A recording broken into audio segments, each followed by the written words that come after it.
Are you ready for some more summer crock pot recipes? Well, I've got you some this week. 4 summer crock pot recipes that'll make your mouth water.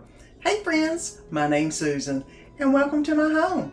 Today I've got you 4 recipes that you can make in the crock pot so you don't have to heat up your kitchen. And trust me, I'm not if I don't have to.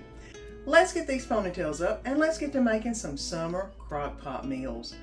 They're good, your family's gonna love them, and you're gonna love they aren't heating up your house. So come on, let's get to cooking. It's early in the morning, guys, and we're gonna put a few things in the crock pot. I'm gonna make some slow cooker ziti, but I'm gonna use penne, of course. I've got some homemade spaghetti sauce. I've got 2 cans of diced tomatoes, some onion. This is basil, parsley. I've got some onion powder and garlic powder instead of the garlic it's calling for. And of course I've got some hamburger frying in the frying pan. So let's go ahead and get all this in the crock pot. First thing I'm going to put into the crock pot is the hamburger meat that I just cooked up. Get that in. I know there's a recipe out there where you could use your hamburger meat and don't have to cook it beforehand. I think I've done it one time, but I'm just used to cooking my hamburger meat, so I'll go ahead and get that done that way and let that take care. Let me go ahead and add in my homemade spaghetti sauce. It was a little bit too thin, but it will be perfect for this. And it does call for 2 cans of diced tomatoes, which are going in next.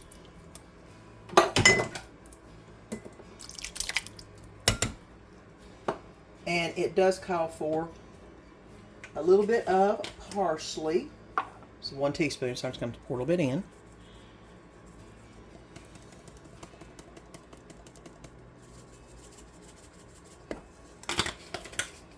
And a little bit of basil, which I have my stuff that I grew a couple years ago. It's still good.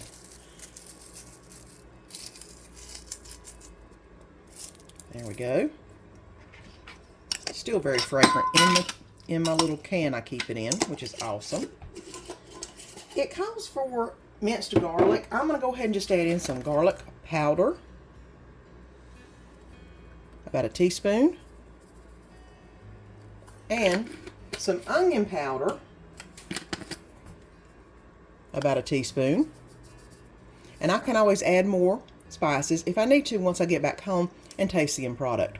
I'm going to go ahead and put in some onion. Get these things. You know me, it's early in the morning. I don't want to dirty up a chopping board, so I'm just cutting them in there. They're going to cook down to nothing anyway, so.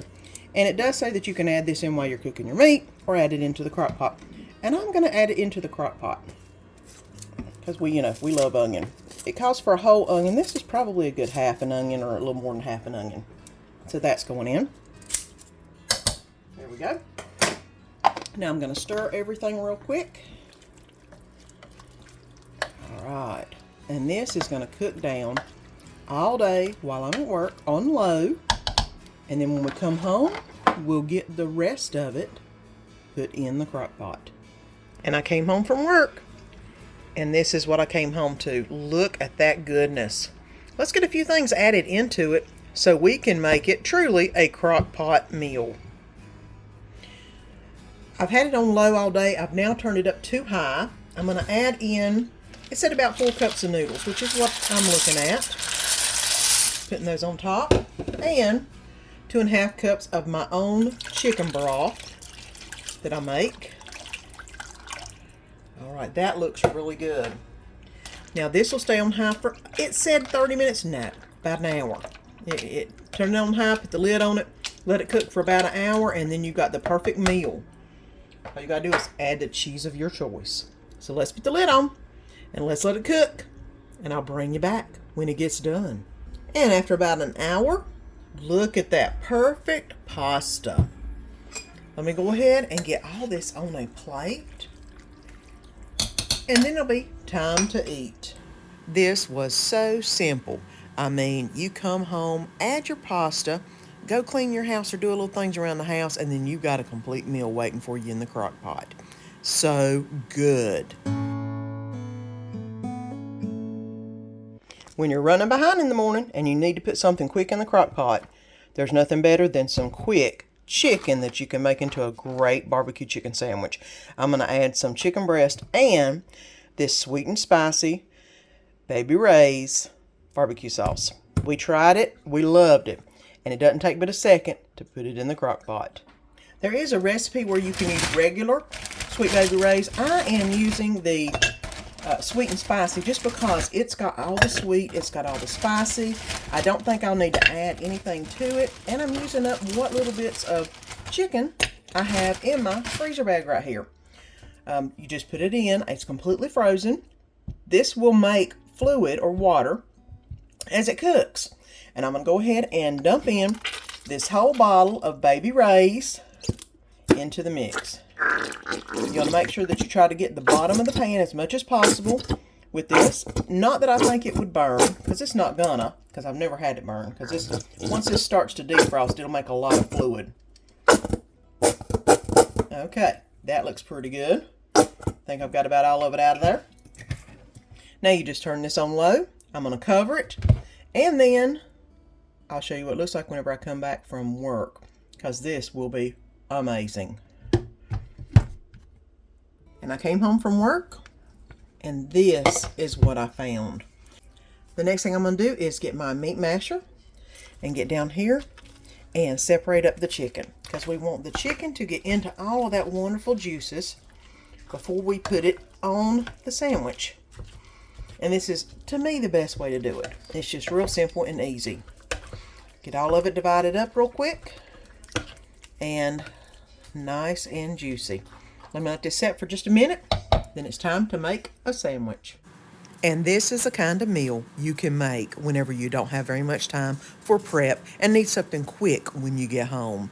This is lip-smacking good and easy.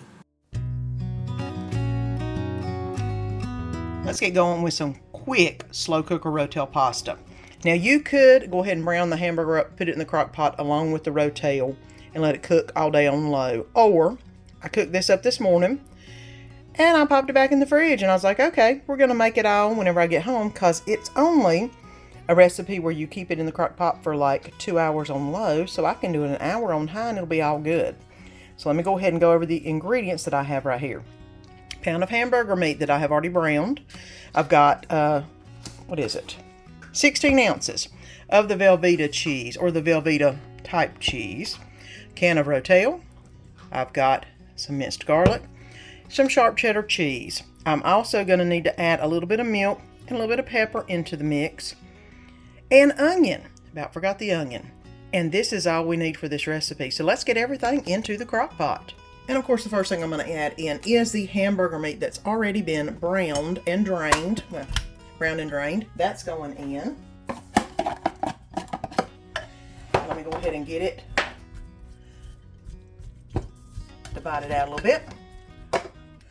I'm also going to add, it calls for 1 medium yellow onion dice. I'm going to add probably half of a large Vidalia onion. Y'all know me. I love my Vidalia onion. And of course, 1 can of the Rotel. I'm using, of course, the Mexican style lime and cilantro. That's what I always use. And all of that's going in the crock pot. I'm going to put in 2 teaspoons of garlic, which that's about a tablespoon. That'll do just fine. And now I have the 16 ounces of Rotel that I have cut up into little bitty cubes. And I'm just going to go ahead and divide all these up and put them in the crock pot to help them melt a little bit easier during this time. Now I've got all of the Velveeta distributed into the crock pot. It calls for about 8 ounces of cheddar cheese. I do have some sharp cheddar that I'm going to be putting in, and I'm just going to eyeball it. A good helping of cheese. This is going to be really nice and cheesy is what's going to be happening. So I put some in. If I need to add more whenever it gets through cooking, I can. It also calls for a little bit of pepper in the mix. There you go. Let me see if I can go ahead and try to mix this up as good as I can. And then I'm going to put this covered on high for an hour. You can do it on low for 2 hours or on high for an hour. I just came home. I've got some house cleaning I need to do.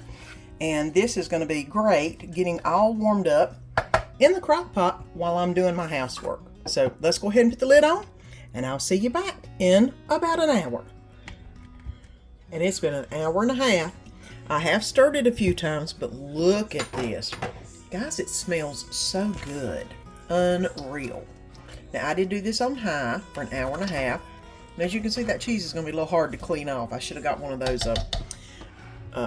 protectors to go on the crock pot. The next thing I'm going to be adding is some pasta noodles and half a cup of milk. I'm going to go ahead and pour the milk in first. It'll help loosen up the cheese a little bit. That way it will cover over the noodles a little bit better. Go ahead and get that incorporated. And that is looking so good. Like I said, I wish y'all could smell it. It smells amazing. And all the cheese is melted. It is just awesome. I'm going to go ahead and pour in all the noodles. It called for a 16 ounce. Yeah, I didn't do that many. I did what I thought would be right because, you know, we love a lot of meat with our noodles. So I'm going to just go ahead and stir this around and get this all incorporated. And then it'll be time to plate it up and time for us to eat. Guys, this was so good. Danny went back for seconds and even told me this recipe was a keeper. He loved it, and your family will too. You've got to try it. And I'm going to make some Crockpot $1 Million pasta. I'm going to do about half the recipe. I don't think I'm going to do the full one, so we'll just go ahead and do about half. I've got some hamburger that I've already browned up. I've got some cottage cheese or ricotta cheese. I've got some minced garlic. I've got some sour cream, cream cheese, some cavatelli, toppy, or whatever pasta that you like, some parsley flakes, some traditional spaghetti sauce. I've got a little garlic salt and Italian seasoning that I'm going to be putting in, some water, and some mozzarella cheese. So let's go ahead and get this into the crock pot. Even though I'm halving the recipe, I don't think I'm going to halven the cream cheese and other ingredients into the recipe. I've got 1 8-ounce blocks of cream cheese. I'm going to go ahead and put that in. About a half a cup of sour cream is going in. A cup of ricotta cheese, or cottage cheese as I usually like, is also going to go in. Some minced garlic is going in next. And a sprinkle of dried parsley is going into this mixture. I am going to go ahead and put a little bit of garlic salt into this mixture also. And a little bit of Italian seasoning is also going in, just because it gives it lots of good flavor. Now let's give this a good mix. Try to get everything well incorporated and see how the spatula does. That way we've got something that we can put in layers into the crock pot to kind of layer it up like you would a lasagna to some degree. And I've got this just about done. And let's go ahead and get all this layered up in the crock pot. So I'm going to pour in about half of the jar of spaghetti sauce into the bottom of the pot. Now I'm going to pour some cavatelli or ciabattini noodles on top of the spaghetti sauce.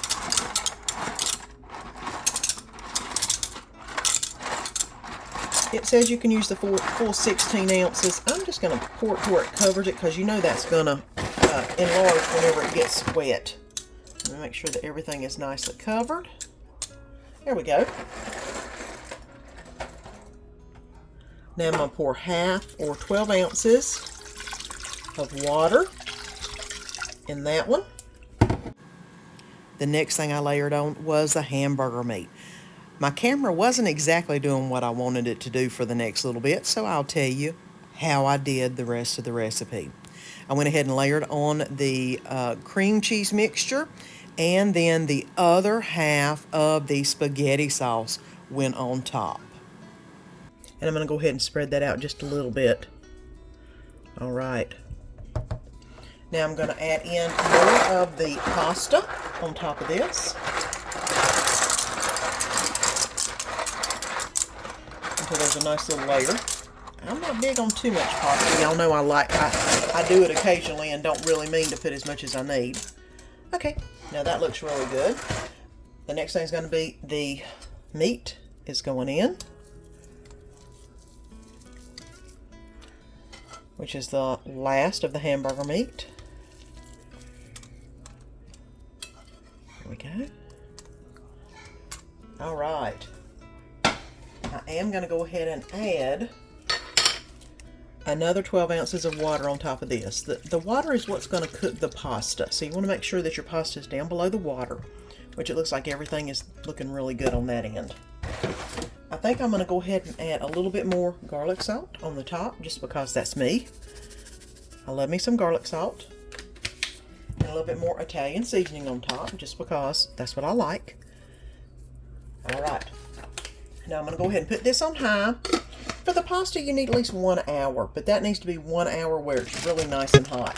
So I'm going to go ahead and put it on high and check it back in about an hour and see how it's going. And then we'll see what we need to do next. And I've let this cook for about an hour and a half, and it's almost ready. The noodles need a little bit more cooking time, but I'm going to go ahead and put some cheese on the top of it. I've got some remnants out of a bag that I'm going to put on top. And I've got some more that I'm going to cover the rest of it with.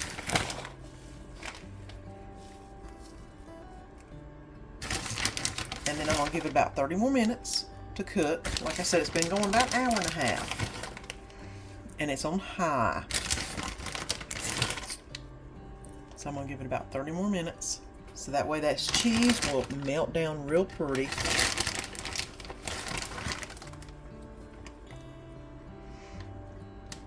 There we go.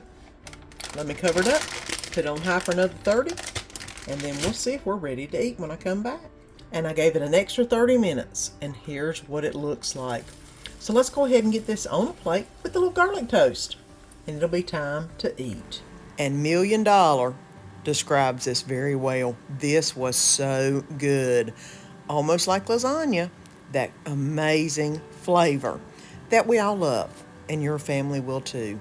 You've got to try it. It's so good. Oh, honey, I told you, Crockpot recipes are great, and good summer Crockpot recipes are even better. Don't heat up your house, and make your family happy in the process.